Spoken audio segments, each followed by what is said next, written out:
يا أيها الذين آمنوا اتقوا الله حق تقاته ولا تموتن إلا وأنتم مسلمون أما بعد. Ayol ikhwah, kita melanjutkan kajian Sahih Targhib wa Tarhib. Kita masuk hadis yang ke-70. Wa an Abi Darda radhiyallahu anhu qala sami'tu Rasulullah sallallahu alaihi wasallam yaqul man salaka tariqan yaltamisu fihi ilman sahhalallahu lahu tariqan ilal jannah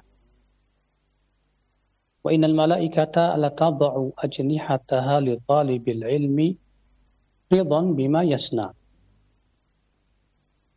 wa innal alima la yastaghfiru lahu man fis samawati wa man fil ard hatta al hitan fil ma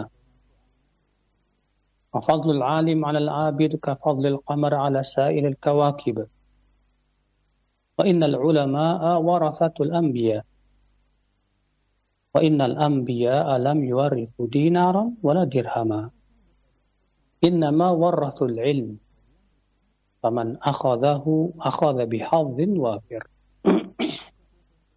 Rawahu Abu Daud wa Tirmidzi wa Ibnu Majah wa Ibnu Hibban fi sahihihi wal Baihaqi wa qala at-Tirmidzi la yuraf ila min hadits Asim bin Raja bin Haywah wa laysa isnaduhu indi muttasil wa innama yurwa an Asim bin Raja bin Haywah an Dawud bin Jamil an Katsir bin Qais an Abi Darda anin Nabi sallallahu alaihi wasallam wa hadha asah.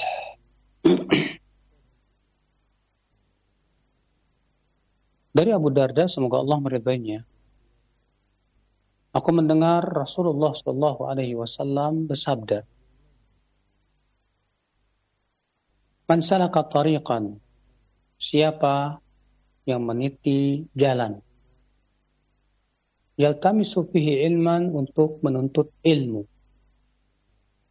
sahalallahu lahu bihi tariqan ilal jannah, maka Allah akan mudahkan jalannya menuju surga. Wa innal malaikata la tada'u ajnihataha li talibil ilm ridan bima yasna. Dan sesungguhnya para malaikat benar-benar meletakkan sayap-sayap mereka untuk para penuntut ilmu karena ridha terhadap apa yang mereka cari. Wa innal alima la yastaghfiru lahu man fis samawati wa man fil ard hatta al-hitanu fil ma. Dan sesungguhnya seorang ulama dimohonkan ampunan untuknya oleh semua yang ada di langit dan di bumi, sampai-sampai ikan yang ada di dalam air. Wa fadlul alim 'ala al-'abid ka fadlil qamar 'ala sa'iril kawakib. Dan keistimewaan ulama di atas ahli ibadah, yaitu seperti keistimewaan bulan dibandingkan bintang-bintang. Wa innal ulama warathatul anbiya. Dan sesungguhnya para ulama adalah pewaris para nabi. Ya. Wa innal anbiya lam yuwarithu dinara wala dirhama. Dan sesungguhnya para nabi tidak mewariskan dinar, tidak pula dirham. Innama warathul ilm. Akan tetapi yang mereka wariskan adalah ilmu. Faman akhadahu akhadha bihadhin wafir. Barang siapa yang mengambil warisan para nabi itu ilmu, sungguh ia telah mengambil keuntungan yang sangat banyak. Kemudian Abu Daud, Tirmidzi, Ibnu Majah, dan Ibnu Hibban dalam sahihnya, dan Baihaqi dan Tirmidzi berkata, ya, hadis ini tidak diketahui kecuali dari jalan Asim bin Raja bin Haywah. Dan menurutku, kata Imam Tirmidzi, sanadnya tidak bersambung. Akan tetapi ia diriwayatkan dari Asim bin Raja bin Haywah, dari Daud bin Jamil, dari Katsir bin Qais, dari Abu Darda, dari Nabi sallallahu alaihi wasallam, dan ini kata beliau ya lebih sahih. Ya. Al-Muallimi berkata, Dari jalan ini juga diriwayatkan Abu Daud dan Ibnu Majah dan Ibnu Hibban dalam sahihnya, dan Baihaqi dalam Syu'abul Iman dan yang lainnya. Dan juga diriwayatkan dari Al-Auza'i, dari Katsir bin Qais, dari Yazid bin Samurah darinya. Dan dari Al-Auza'i, dari Abdus Salam bin Salim bin Yazid bin Samurah, dari Katsir bin Qais darinya. Berkata Al-Bukhari, ini lebih sahih. Ya. Wa ruwiya ghairu dzalik, dan diriwayatkan dari jalan-jalan yang lainnya. Wa qad ikhtulifa fi hadzal hadits ikhtilafan katsira. Dan hadis ini telah diperselisihkan ya, tentang sanadnya. Kemudian Syekh Albani mengomentari, qad dzakara al-khilaf aidan al-Hafidz Ibnu Abdul Bar fi Jami' Bayan al-Ilm. Ibnu Abdul Bar juga menyebutkan tentang perselisihan para ulama mengenai sanad hadis ini dalam kitab beliau Jami' Bayanil Ilmi wa Fadlih wa atala fihi, dan beliau menyebutkan secara panjang lebar. Dan poros hadis ini, kata beliau, wa madarul hadis ala Daud bin Jamil an Katsir bin Qais. Ya, poros hadis ini ada pada dua perawi, itu Daud bin Jamil dan Katsir bin Qais, dan dua perawi ini majhul. Namun, kata beliau, Abu Daud meriwayatkan dari jalan lain dari Abu Darda dengan sanad yang hasan. Sehingga atas dasar itulah, ya, Syekh Albani rahimahullah menghukumi hadis ini sebagai hasan li ghairihi. Ya, artinya naik derajatnya kepada hasan li ghairihi. Ya, wallahu a'lam. Ikhwata Islam azani Allah wa iyyakum. Hadis ini kita ambil faidah yang pertama, bahwa orang yang menuntut ilmu Allah Subhanahu wa taala, maka Allah akan mudahkan jalannya menuju surga. Rasulullah SAW mengatakan, man salaka tariqan yaltamisu fihi ilman sahalallahu bihi tariqan ilal jannah. Barang siapa yang meniti jalan untuk menuntut ilmu, ya, Allah akan mudahkan jalannya ke surga. Para ulama semua bersepakat bahwa ilmu yang dimaksud di dalam hadis ini adalah ilmu Allah, ilmu agama. Ya. Oleh karena itulah, saudaraku seiman, berarti kewajiban kita kalau ingin dimudahkan jalan kita menuju surga, kita semua wajib menuntut ilmu Allah Subhanahu wa taala, ilmu din. Ya, karena Allah pemilik surga, Allah juga pemilik neraka. Dan jalan menuju surga itu hanya Allah yang Maha Tahu, yang mengetahui. Dan Allah dengan kasih sayangnya kepada hamba-hambanya, maka Allah memberitahu kepada manusia tentang jalan menuju surga itu. Maka Allah pasti sampaikan melalui lisan Rasulnya berupa wahyu. Apa saja jalan menuju surga? Apa saja jalan yang memudahkan kita menuju surga? Berarti kewajiban kita, saudaraku seiman, adalah berusaha sekuat tenaga, ya, untuk terus menggali ilmu Allah, mempelajari Al-Quran, mempelajari hadis-hadis Nabi Shallallahu Alaihi Wasallam. Dengan cara itulah Allah akan mudahkan jalan kita ke surga, saudaraku. Ya, berbeda dengan orang yang tidak mau mempelajari Al-Quran, tidak mau mempelajari hadis. Mereka lebih bangga mempelajari ilmu-ilmu dunia. Mereka lebih bangga belajar ilmu matematika, fisika, biologi, ya, kimia, dan yang lainnya. Maka apakah ilmu itu akan membimbing kita ke surga? Tidak. Berapa banyak orang-orang kafirin yang mereka piawai, bahkan mahir dalam ilmu-ilmu itu. Iya. Namun tidak membuat mereka beriman kepada Allah.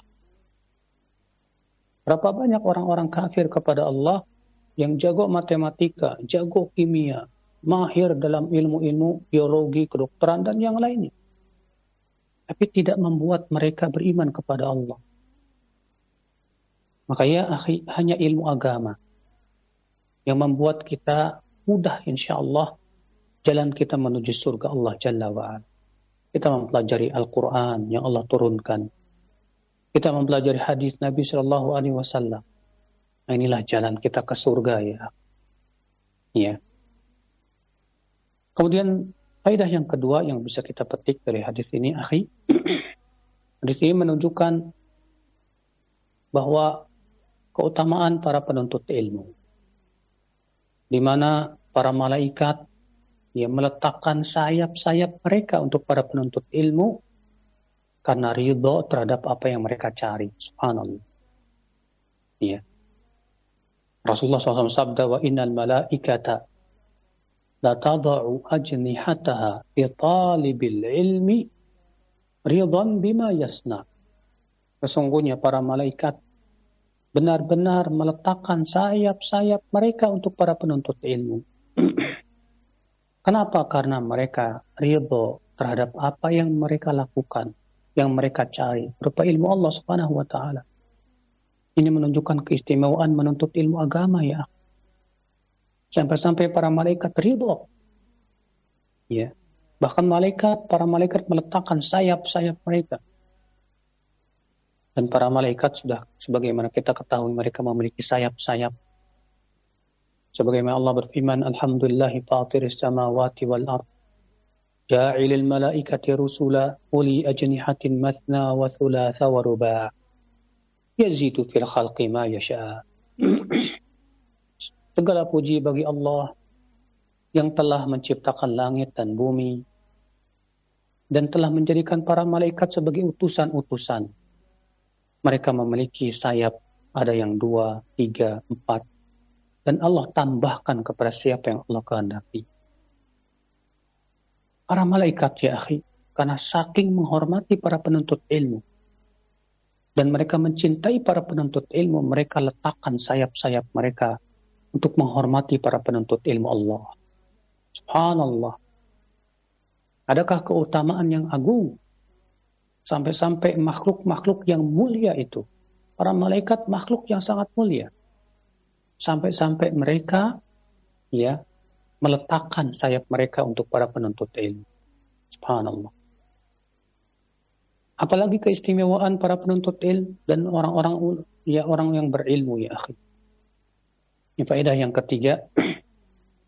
Di sini menunjukkan akan keistimewaan para ulama. Orang-orang yang berilmu tentang ilmu Allah. Rasulullah SAW bersabda, wa innal alim la yastaghfiru lahu man fis samawati wa man fil ardi hatta al-hitanu fil ma. Sesungguhnya seorang ulama dimohonkan ampunan oleh semua yang ada di langit dan di bumi sampai-sampai ikan yang ada di air. Allahu Akbar. Bayangkan akhi, para ulama yang mengajarkan ilmu kepada manusia. Para ulama yang benar-benar mereka menguasai Al-Quran dan hadis dan ilmu-ilmu alat yang lainnya. Di mana tugas mereka membimbing manusia kepada kebaikan. Tugas mereka agung, saudaraku. Memahamkan kepada manusia tentang kitabullah dan sunnah Rasulullah SAW. Tugas mereka agung ya akhi, membela syariat Allah Subhanahu wa Ta'ala. Tugas mereka agung ya akhi dan berat sekali. Karena banyak manusia tidak suka kepada para ulama. Sungguh indah pengaruh ulama terhadap manusia. Tapi sungguh buruk sikap manusia kepada para ulama. Iya. Ya akhi, para ulama mereka berusaha sekuat tenaga mereka agar manusia diberikan hidayah oleh Allah. Para ulama berusaha sekuat tenaga mereka agar manusia selamat dari api neraka. Agar manusia masuk ke dalam surga Allah Jalla wa'ala. Para ulama dengan keilmuan yang Allah berikan kepada mereka berusaha sekuat tenaga untuk menghidupkan kembali hati-hati yang telah mati. Untuk menjadikan mata yang telah buta itu melihat kembali. Telinga yang telah tidak bisa mendengar kebenaran itu berusaha supaya dia bisa mendengarnya kembali. Maka tidak aneh Kalau para ulama didoakan, akhi, oleh semua yang ada di langit dan di bumi ini. Sampai-sampai ikan yang ada di lautan. Wallah. Karena ya akhi, ilmunya para ulama ketika diamalkan, itu kebaikan buat mereka. Ilmu para ulama ketika diamalkan, saudaraku seiman, azani Allah wa iyyakum, itu memberikan kebaikan yang luar biasa untuk manusia. Bahkan kebaikan itu dirasakan oleh langit, dirasakan oleh bumi, bahkan dirasakan oleh makhluk-makhluk, bebatuan, pepohonan, ikan-ikan, dan yang lainnya. Ya. Ibnu Abbas ketika menafsirkan firman Allah Subhanahu wa taala, di mana Allah taala berfirman, "Fama bakat 'alaihimus sama' wal ard." Langit dan bumi tidak akan menangisi mereka. Lalu ada seorang laki-laki bertanya kepada Ibnu Abbas, "Wahai Ibnu Abbas, apakah langit dan bumi itu menangisi kematian seorang mukmin?" Kata Ibnu Abbas, iya. Tidak ada seorang pun mukmin kecuali ia memiliki pintu di langit sana, di mana dari langit, dari pintu tersebut turunlah rezeki dia dan naiklah amalan soleh dia. Ketika si mukmin meninggal dunia, maka tidak lagi ada amalan yang soleh yang naik ke pintu itu. Nangislah langit itu. Bumi pun kehilangan tempat ibadah dia. Menangislah bumi itu. Ya. Subhanallah, seorang mukmin beramal saleh ternyata menguntungkan langit, menguntungkan bumi. Dan tidak mungkin amal saleh bisa kita lakukan tanpa ilmu, akhi. Seseorang bisa beramal saleh ketika ia mendapatkan bimbingan para ulama. Bagaimana beramal dengan cara yang baik, cara yang benar. Ya. Maka para ulama menuntun manusia kepada maslahat yang besar. Ya, para ulama-ulama yang rabbaniyin, bukan ulama-ulama su'i ya. Ulama-ulama rabbaniyin membimbing manusia kepada kebaikan, kepada kemaslahatan, dan menghindarkan manusia dari berbagai macam kemudaratan yang bisa membinasakan kehidupan mereka. Makanya pantas para ulama dimohonkan ampunan oleh semua yang ada di langit dan di bumi.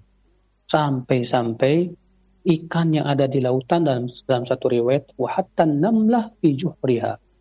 Sampai-sampai semut yang ada di dalam sarangnya. Subhanallah. Saudaraku seiman, azani Allah wa ya. Kemudian Rasulullah menyebutkan lagi keutamaan, keistimewaan ulama apa? Kata Rasulullah, wa fadlul alim 'alal 'abid ka fadlil qamar 'ala sa'iril kawakib. Keutamaan ulama di atas ahli ibadah itu seperti keutamaan bulan dibandingkan dengan bintang-bintang. Subhanallah. Dan dalam satu riwayat yang lain dikeluarkan oleh Imam Al-Khatib Al-Baghdadi dalam kitab Al-Faqih wal Mutafaqih. Ya, dan hadis tersebut hasan. Rasulullah sallallahu alaihi wasallam ditanya oleh seseorang, "Wahai Rasulullah, saya memiliki dua teman. Yang satu ahli ibadah, tapi tidak punya ilmu. Yang satu lagi, dia berilmu, diajarkan ilmu kepada manusia. Namun ibadahnya tidak sebanyak yang pertama. Mana yang lebih utama, wahai Rasulullah, dari dua temanku itu?" Apa kata Rasulullah sallallahu alaihi wasallam? "Fadlu dzakal alim, kadzakal abid, kafadli ala adnakum." Keutamaan ulama, seorang alim berilmu tadi, dibandingkan ahli ibadah tadi, seperti aku, kata Rasulullah, dibandingkan dengan orang yang paling rendah derajatnya di antara kalian. Subhanallah.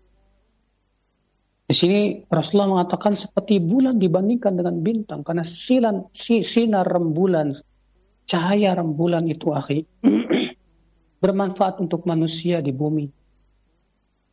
Ya, orang yang tersesat jalan dengan cahaya rembulan bisa melihat jalan yang tadinya gelap gulita.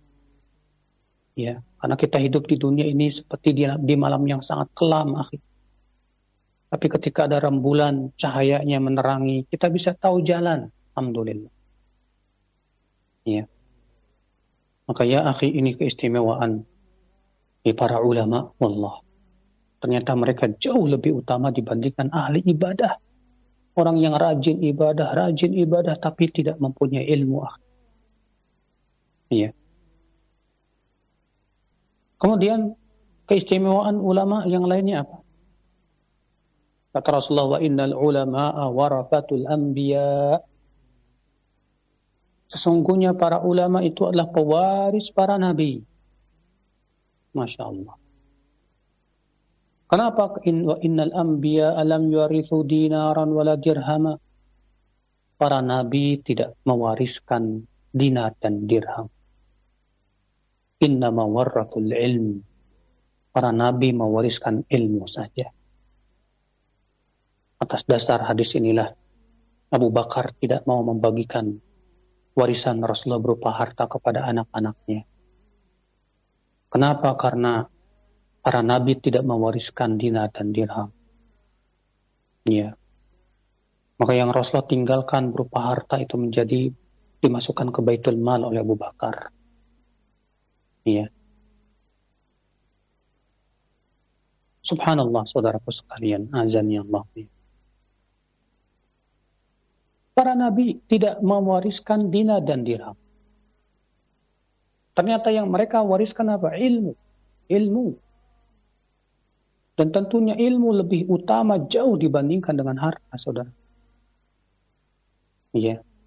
Al-Imam Ibnu Qayyim rahimahullah dalam kitab Miftah dari Sa'adah menyebutkan keutamaan ilmu dibandingkan harta itu lebih dari 50 sisi. Ya. Bagaimana tidak? Ilmu menjadikan seorang hamba tawadu, sementara harta menjadikan hamba sombong. Ilmu membimbing kepada kebaikan, sementara harta membimbing seringkali kepada kesesatan.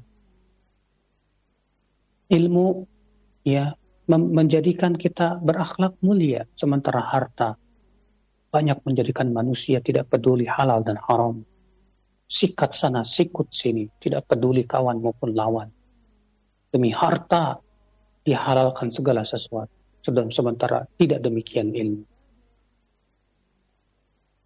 Ilmu ya akhal Islam, azani Allah wa yakum, menunjukkan kita jalan menuju surga.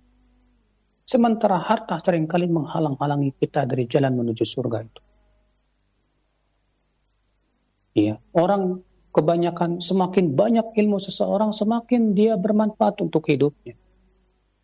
Semakin dia merunduk bagaikan padi. Sementara orang semakin banyak hartanya, semakin dia lupa kepada Allah. Semakin dia sombong kepada manusia, bahkan bersombong kepada Allah Subhanahu wa ta'ala. Oleh karena itu para nabi tidak mewariskan harta, kata Rasulullah. Yang mereka wariskan sesuatu yang lebih agung daripada harta. Apa itu? Ilmu. Berarti, akhi, yang paling pantas disebut pewaris para nabi siapa? Para ulama. Karena mereka lah yang paling banyak mendapatkan warisan Rasulullah SAW itu. Itu berupa ilmu. Maka kata Rasulullah, "Faman akhadahu akhadha bihadzin wafir." Ya, barang siapa yang mengambil ilmu yang merupakan warisan Rasulullah, sungguh ia telah mengambil keuntungan yang sangat banyak sekali. Ya akhi, kalau kita berebut untuk mendapatkan warisan dari ayah kita, kita semangat untuk mendapatkan warisan dari ayah kita berupa harta. Tapi kenapa kita tidak semangat untuk mengambil warisan Rasulullah SAW yang luhur? Seharusnya kita lebih semangat, akhi, kepada warisan Rasulullah SAW itu. Harusnya kita lebih semangat, ya akhi. Ya, untuk mencari, menggali, supaya kita bisa mendapatkan warisan Rasulullah yang luar biasa. Yang bisa menyebabkan kita bertemu dengan Rasulullah dalam surga Jannatul Firdaus. Ya. Karena ilmu ya akhi membimbing kita ke surga. Dan harta seringkali membimbing ke dalam api neraka. Maka inilah subhanallah, hadis ini sangat agung sekali akhi. Ya, yang menunjukkan akan keistimewaan menuntut ilmu. Maka sangat mengerikan kalau ada orang yang tidak semangat menuntut ilmu Allah. Tapi kalau menuntut dunia dia semangat, akhirnya dia menjadi penyembah-penyembah dunia. Menjadi hamba-hamba dunia, na'udzubillah. Kita tidak ingin menjadi anak-anak dunia. Kita ingin menjadi anak-anak akhirat ya akhi. Sebagaimana Ali bin Abi Thalib berkata, ya, sesungguhnya akhirat akan datang dan dunia akan pergi. Walikulli minhuma banun, dan setiap dari mereka mempunyai anak-anak. Akhirat punya anak-anak, dunia punya anak-anak. Fakunu min abna'il akhirah. Maka jadilah, kata Ali bin Abi Thalib, jadilah kalian menjadi anak-anak akhirat yang selalu keinginannya mencari akhirat. Dan tidak mungkin kita bisa mencari akhirat tanpa ilmu Allah Jalla wa'ala. Maka inilah saudaraku seiman, ya, kewajiban kita terus semangat dan terus semangat menuntut ilmu Allah. Allahu a'lam. Semoga yang saya sampaikan bermanfaat. Bila itu. Nah. Baik. Syukran jazakallahu khair. Barakallahu fiik atas materi yang telah disampaikan oleh Ustaz di kesempatan pagi hari ini, yang mudah-mudahan menjadi ilmu yang bermanfaat untuk kita semua. Baik, untuk selanjutnya kami buka sesi interaktif, sesi soal jawab bagi Anda para pemirsa atau pendengar yang ingin bertanya. Baik, kesempatan pertama kami akan ajukan terlebih dahulu pertanyaan di layanan pesan singkat. Ustaz, ada pertanyaan dari hamba Allah yang berada di Bogor. Assalamualaikum warahmatullahi wabarakatuh. Ya Ustaz, apa kaitannya antara ilmu dengan adab dan akhlak? Apakah seseorang dikatakan berilmu jika adab dan akhlaknya masih dikatakan kurang baik, Ustaz? Mohon penjelasan dan nasihatnya. Ilmu membutuhkan adab dan akhlak.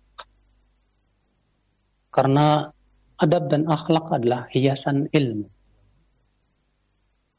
Ya, ketika ilmu tidak disertai dengan adab dan akhlak, itu mencoreng ilmu. Maka ketika seorang ahli ilmu tidak punya akhlak dan adab, maka manusia akan meremehkan ilmu. Sehingga akhirnya ilmu pun tidak mulia di hadapan manusia.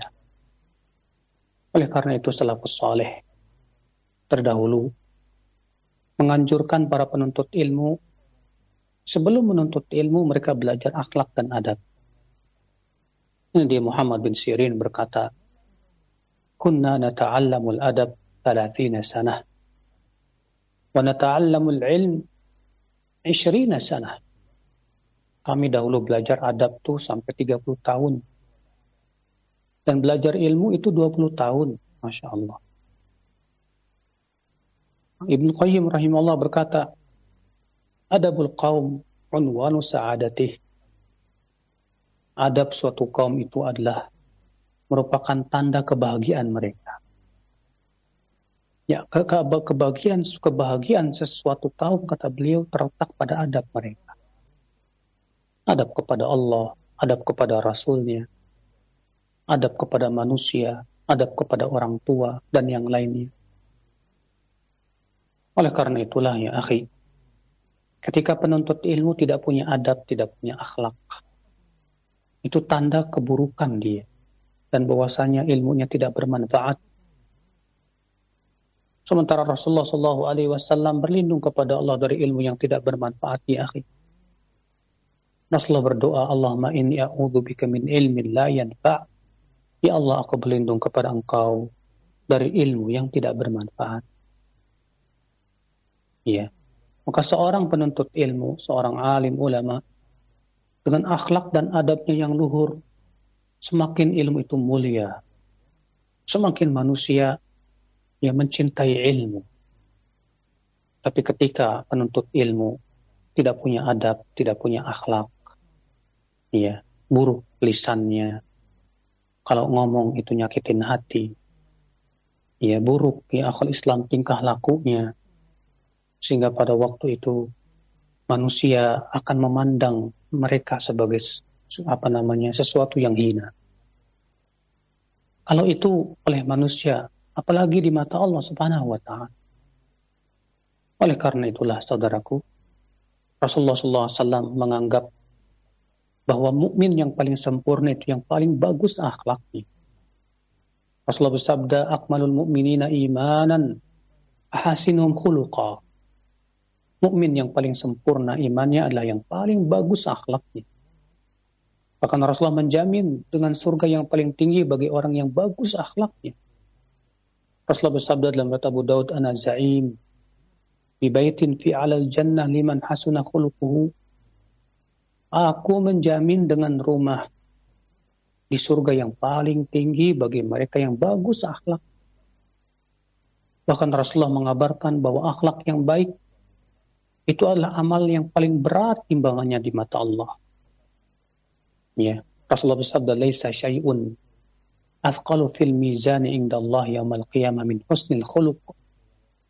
Tidak ada sesuatu yang paling berat ya timbangannya pada hari kiamat di sisi Allah dari akhlak yang mulia. Masya Allah. Demikian, Allahu a'lam.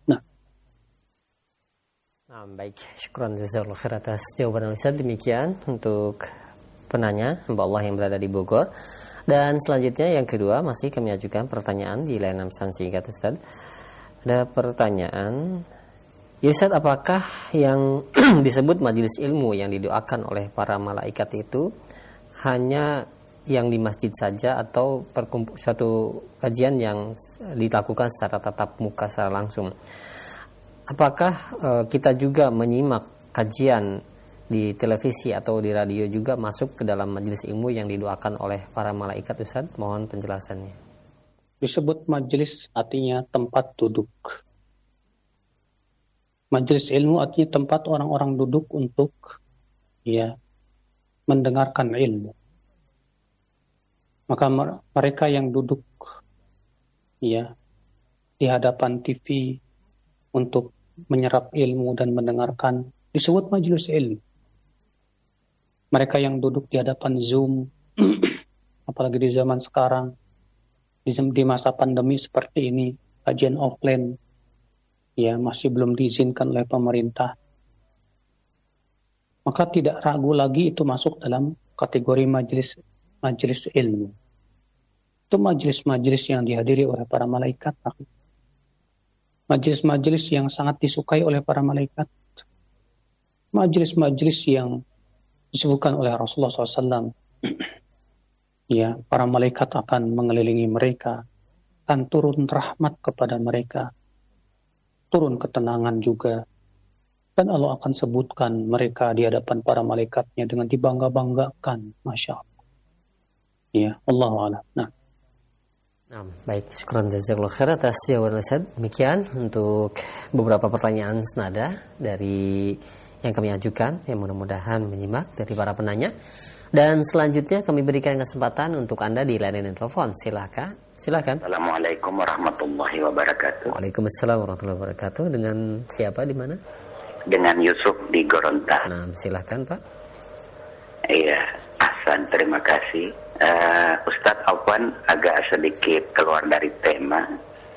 Di sini kalau ada orang yang memimpin sholat, itu terkadang imamnya tidak mengeraskan amin. Sementara kita harus mengikuti imam sampai kata-kata amin. Nah, bagaimana sikap kita sebagai makmum Ustaz? Barakallahu fikum wa jazakallahu khairan. Assalamualaikum warahmatullahi wabarakatuh. Assalamualaikum warahmatullahi wabarakatuh. Nah, Ustaz, bagaimana? Imam yang tidak mengeraskan amin tidak sesuai dengan sunnah Rasul Sallallahu Alaihi Wasallam. Karena dalam hadis-hadis disebutkan bahwa Rasulullah SAW mengucapkan amin dan mengeraskannya, madda bihi sautah, sampai Rasulullah memanjangkannya, amin. Yang kedua, seorang makmum tidak boleh mendahului ucapan aminnya, a-nya dari kata a. Syekh Al-Albani rahimahullah berkata, hendaknya seorang makmum biarkan imam mendahului kita mengatakan A. Ketika imam mengatakan A, baru kita iringi dengan A. Mengapa demikian? Kata beliau, karena supaya tidak mendahului imam. Sementara mendahului imam itu adalah dosa. Tidak diperbolehkan. Maka ketika imam berkata amin, maka ketika beliau sudah mengucapkan A, segera kita ikuti amin. Iya. Karena Nabi Shallallahu Alaihi Wasallam sabda, innama ju'ilal imamu liyutamma bih. Sesungguhnya imam itu dijadikan untuk diikuti. Iya. Maka kalau imam tidak mengeraskan aminnya, bagaimana kita akan bisa mengikuti ya perintah Rasul untuk menjadikan imam sebagai ya panduan kita? Maka segera kita ingatkan imam itu setelah sholat, Pak Imam, maaf, tadi kok suara aminnya tidak kedengaran. Ya, sementara kita dilarang untuk mendahului imam. Sementara kita tidak tahu Pak Imam sudah baca atau belum amin, saya nggak tahu. Jadi gimana nih? Tapi kalau Pak Imam mengeraskan, kami tahu bahwa Pak Imam sudah mengucapkan A, maka kami pun akan ikuti dengan ucapan A. Ya, demikian, wallahu a'lam. Nah. Ya, baik, syukran jazakallahu khair atas jawaban Ustaz. Demikian untuk Bapak Yusuf di Gorontalo, dan selanjutnya kami ajukan kembali pertanyaan di layanan pesan singkat. Assalamualaikum warahmatullahi wabarakatuh. Ya Ustaz, di masa pandemi ini hampir tidak ada kajian dilangsungkan secara tatap muka. Banyak muncul kajian secara online dan banyak pula ustadz-ustadz baru yang muncul, yang tentunya ini menjadi PR juga, terutama bagi kita orang awam, bagaimana cara mengetahui seseorang itu layak diambil ilmunya. Karena dari penampilan dan penyampaian itu hampir mirip Ustadz. Nah, mohon kriteria seseorang yang kita ambil ilmunya, terutama di zaman sekarang ini Ustadz. Saudaraku, apabila kita ingin tahu apakah ia seorang dokter yang ahli atau bukan, apa yang kita lakukan? Sementara kita bukan dokter. Bagaimana caranya bagaimana cara yang cepat untuk bisa tahu bahwa dia seorang dokter yang ahli? Sementara kita bukan dokter. Maka cara yang cepat adalah kita bertanya kepada dokter ahli yang kita kenal. Bagaimana kita mengetahui seorang ahli arsitek? Sementara kita bukan arsitek dan tidak paham ilmu arsitek. Kita ingin tahu bahwa dia seorang arsitek yang ahli. Tentu cara yang paling cepat adalah bertanya kepada ahli arsitek yang kita kenal. Ya, kalau kita ingin mengetahui seorang ahli bangunan yang ahli, sementara kita bukan ahli bangunan dan tidak paham ilmu tentang bangunan. Bagaimana kita mengetahui kalau dia seorang ahli? Tentu cara yang cepat adalah bertanya kepada teman kita atau saudara kita atau orang yang kita kenal, dia seorang ahli bangunan. Apakah dia ahli atau bukan? Nah, demikian pula dalam ilmu agama. Kita ingin tahu apakah dia seorang ahli ilmu agama, lurus akidah dan manhajnya. Bagaimana caranya sementara kita bukan ahli agama? Maka tentu cara yang paling cepat, yang paling enak adalah Anda tanya kepada ustadz yang ahli dalam agama yang Anda kenal. Ya, apakah si fulan akidahnya lurus atau tidak? Dia ahli atau bukan? Maka itu yang bisa dilakukan oleh orang-orang awam. Makanya Al-Hasan bin Saleh berkata, kami dahulu, kalau ingin mengambil hadis atau ilmu dari seseorang, jelasnya syahrain, kami duduk memperhatikan orang itu 2 bulan. Dan kami bertanya-tanya kepada orang-orang. Bertanya kepada para ulama tentang orang itu. Sampai-sampai yang ditanya berkata, apakah kamu ingin menikahkan dia dengan anak wanitamu? Saat ini saking detailnya pertanyaan mereka. Begitu itu dulu di zaman ulama. Ya, Al-Hasan bin Saleh bin Hayy di zamannya pada waktu itu ulama banyak sekali. Ya. Bagaimana di zaman sekarang? Maka betapa pentingnya Anda, wahai para penuntut ilmu, untuk keselamatan, ini semua untuk keselamatan agama Anda. Sebab kalau kamu salah dalam berguru, dan ternyata guru kamu itu menyimpang, tersesat jalan, saya yakin kamu akan terkena syubhat yang bisa membuat kamu menyimpang juga dalam agama kamu. Makanya siapapun yang ingin selamat dalam beragama, yang harus dia ketatkan adalah dalam masalah soal menyeleksi guru. Ya. Itu yang harus dia lakukan. Jangan terpengaruh oleh slogan orang yang zaman sekarang yang mengatakan ambil baiknya, buang buruknya. Kita katakan ambil baiknya, buang buruknya itu bagi mereka yang punya keilmuan yang cukup untuk mengetahui mana baik, mana buruk. Adapun Anda yang pemula belum tahu mana yang baik dan buruk dan tidak bisa membedakan, kaidah ini tidak tepat untuk Anda lakukan. Lakukan seperti para ulama terdahulu. Karena keselamatan agama itu segala-galanya, saudaraku. Iya, lebih baik kita berhati-hati demi keselamatan agama kita daripada kita tidak mau berhati-hati yang akhirnya kita terkena syubhat, pemikiran, akhirnya menyimpang dan menyeleweng dari kebenaran. Na'udzubillah. Wallahu a'lam. Nah, baik. Syukran jazakallahu khair atas jawaban Ustaz. Demikian, dan selanjutnya kami berikan kesempatan kembali di layanan telepon. Silakan. Halo. Assalamualaikum. Waalaikumsalam warahmatullahi wabarakatuh. Dengan siapa, di mana Ibu? Dengan hamba Allah, Ustaz. Silakan. Ustaz, begini, kalau beberapa tahun yang lalu saya kan prinsip saya kan walaupun saya punya keterbatasan tidak melihat, kalau hadir di majelis ilmu itu kan sebaiknya langsung ya, tidak hanya mendengarkan radio atau TV di rumah. Saya keinginnya malaikat pun ada rahmat di majelis itu, di majelis duduk itu.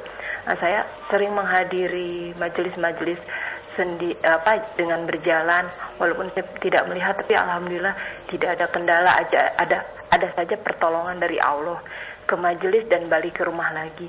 Tapi ada yang berpunya pendapat begini, Ustadz, apakah saya salah? Misalnya saya tersinggung. Ada yang berpendapat begini, Ibu, sebaiknya Ibu diam aja di rumah, duduk dengerin radio atau TV, nanti dibelikan alat ini. Tapi saya debat, saya kan ingin mendapatkan rahmat yang lebih, nggak hanya mendengarkan di rumah saja gitu, Ustadz. Mereka kayaknya orang itu nggak percaya gitu saya dapat pertolongan dari Allah di jalan atau di mana gitu, Ustaz. Apakah saya tersinggung, salah Pak Ustaz? Saya prinsip sih gini Pak Ustaz, walaupun saya tidak melihat, punya keterbatasan, saya juga tidak mau kalah sama orang yang mempunyai penglihatan, ingin mendapat ilmu dan rahmat dari malaikat dan Allahnya, Ustaz. Kurang jazakallahu khairan. Assalamualaikum warahmatullahi wabarakatuh. Waalaikumsalam warahmatullahi wabarakatuh. Assalamualaikum warahmatullahi wabarakatuh. Masya Allah. Iya, lihatlah pemirsa. Ibu ini buta. Ibu ini buta, tapi semangat untuk menghadiri majelis ilmunya luar biasa. Dengan tawakalnya kepada Allah. Iya. Maka kita yang melek harusnya malu. Kita yang bisa melihat ternyata tidak ada semangat untuk menghadiri majelis ilmu itu malu harus. Mereka yang Allah cabut penglihatannya ternyata mereka sabar. Ya, dan Rasulullah SAW sudah memberikan kabar gembira bahwa orang yang diuji dengan kebutaan itu, kalau ia bersabar, Allah gantikan dengan surga. Dan ternyata, Masya Allah, ibu yang bertanya tadi bukan hanya buta dan sabar, tapi juga tetap semangat yang luar biasa untuk hadir di majelis ilmu. Wallahi, kita yang melek jadi malu harusnya. Iya. Maka sungguh ibu, yang ibu lakukan adalah luar biasa. Ini menunjukkan akan semangat ibu dan taufik yang Allah berikan kepada ibu. Adapun ucapan mereka menyuruh ibu untuk tinggal di rumah saja. Jadi kalau memang ini sekarang di zaman masa-masa pandemi, ya udah. Tapi kalau sudah selesai pandeminya, alhamdulillah, dan majlis ta'lim sudah dibuka kembali. Sungguh keutamaan yang besar sekali buat ibu untuk menghadiri majlis-majlis ta'lim secara langsung. Walaupun ibu termasuk orang yang diberikan uzur. Ya, seperti halnya Ibnu Maktum yang buta di zaman Rasulullah SAW. Padahal Ibnu Ummi Maktum buta. Dan orang buta, ya, diberikan uzur untuk tidak datang ke masjid. Tapi Ibnu Ummi Maktum tetap datang ke masjid, bahkan menjadi muadzinnya Rasulullah SAW. Beliau tetap semangat untuk pergi ke masjid sampai-sampai disebutkan dalam hadis bahwa antara rumah Ibnu Ummi Maktum dan masjid itu ada kandang binatang berbisa. Ya, dan di zaman itu tidak ada penerangan. Tapi karena hati mereka terang dengan iman, mudah bagi mereka untuk pergi ke masjid. Sebagaimana halnya ibu tadi, karena hatinya bercahaya dengan iman, mudah bagi ibu tadi untuk pergi ke majlis ta'lim, walaupun matanya buta. Subhanallah, subhanallah. Ini menjadi cambuk buat kita yang melek. Ya. Seharusnya kita lebih semangat lagi mensyukuri nikmat Allah, di mana Allah berikan kepada kita mata untuk bisa membaca, menulis, dan yang lainnya. Ya, semoga Allah memberikan kepada ibu tadi yang bertanya, ya terus istiqomah, kekuatan, kesabaran, dan terus ya diberikan oleh Allah Subhanahu wa taala taufiknya, inayahnya, pertolongannya. Amin ya rabbal alamin. Nah, baik. Syukran jazakallahu khair atas jawaban Ustaz. Demikian. Dan selanjutnya kami ajukan pertanyaan kembali di layanan pesan singkat. Assalamualaikum warahmatullahi wabarakatuh. Ya Ustadz, bagaimanakah jika kita mendapati seorang guru atau pendidik di sekolah umum yang dia sangat ringan tangan sekali untuk memukul dan menampar siswa? Apakah seorang pendidik atau guru berhak untuk melakukan hal tersebut? Dan bolehkah seorang anak yang terkena kekerasan fisik tersebut untuk melawan kepada guru yang suka ringan tangan tersebut, Ustaz? Pertama, guru yang ringan tangan adalah guru yang tidak mengikuti Rasulullah SAW. Anda sebagai seorang guru, jadilah seperti Rasulullah. Sebagai seorang guru, apakah Rasulullah ringan tangan, mudah memukul murid? Tidak. Iya. Memang betul Rasulullah mengizinkan memukul anak kalau sudah umur 10 tahun. Tapi itu pun juga bukan untuk pukulan ya kekesalan, bukan. Bukan pukulan untuk menumpahkan kemarahan, bukan. Tapi pukulan kasih sayang dan pukulan pendidikan agar si anak ini sadar akan kesalahannya, agar si anak ini tidak lalai. Adapun kemudian ya dipukul sampai memar, lembab, ya sampai berdarah dan yang lainnya, wallahi ini kejahatan. Tidak layak guru seperti itu untuk dipertahankan. Ya. Seorang guru harusnya bertakwa kepada Allah. Jangan menzalimi murid-murid. Jadilah seorang guru yang penuh kasih sayang. Lihat Rasulullah SAW. Allah menyifati Rasulullah bagaimana sayangnya kepada murid, kepada umatnya. Allah berfirman, "Laqad ja'akum rasulun min anfusikum azizun 'alaihi ma 'anittum, harisun 'alaikum bil mu'minina raufur rahim." Allah menyebutkan itu, bil mu'minina raufur rahim. Kepada kaum mukminin mereka Rasulullah itu rauf dan rahim, Masya Allah, lembut dan kasih sayang. Ya, memang betul Rasulullah pernah memukul sebagian sahabat, tapi itu adalah pukulan kasih sayang yang tidak membuat sahabat itu memar dan yang lain, tidak. Bahkan ya Rasulullah SAW, ya akhal Islam azani Allah wa iyyakum, pernah mengatakan, siapa yang pernah aku pukul, silahkan dikisos sekarang. Ya. Masya Allah. Luar biasa pendidikan Rasulullah SAW. Luar biasa beliau sebagai seorang guru.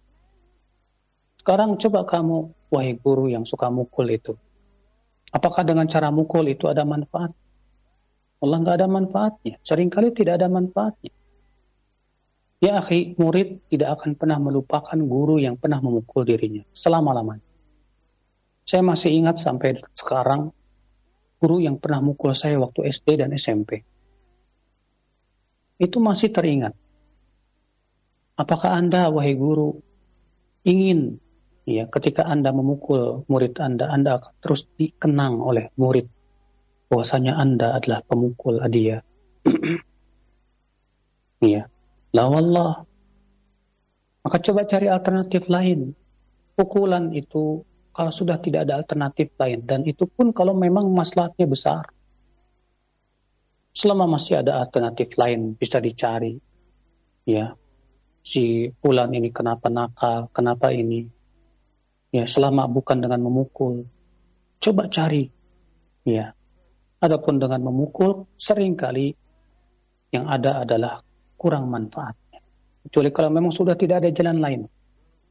Dan kalau kita pukul si murid ini mau menurut, mau berubah, ya tapi tentu bukan dengan pukulan yang membuat memar. Ya, wallahu alam. Saya kira cukup yang saya sampaikan pada pagi hari ini. Semoga bermanfaat. Wabillahi taufik. Subhanakallah bihamdik. Asyhadu an la ilaha illa anta astaghfiruka wa atubu ilaik. Assalamualaikum warahmatullahi wabarakatuh.